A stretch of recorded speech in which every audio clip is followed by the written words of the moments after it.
अस्सलामुअलैकुम वरहमतुल्लाहि वबरकातुहू। आज की वीडियो में आप सबको खुशामदीद कहते हैं। उम्मीद है कि इंशाल्लाह आप सब खैर आफियत से होंगे।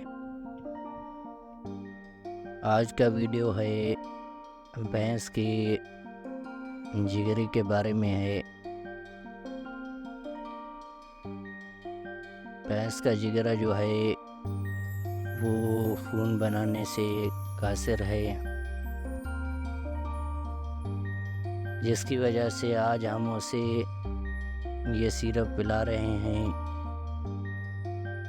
जो आपको हम दिखा चुके हैं। इंशाल्लाह उम्मीद है कि इंशाल्लाह भैंस सेहतयाब हो जाएगी।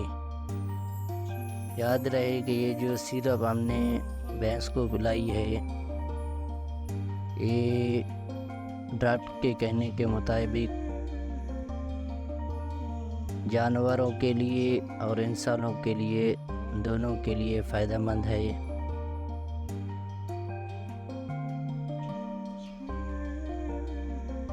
ये देख सकते हैं आप, इसमें गैस भी ज़्यादा जमा होता है। जिगरा के खून न बनाने की वजह से आज़मा भी कम होता है। तो ये था हमारा आज का वीडियो अच्छी लगी हो तो लाइक करें। शुक्रिया।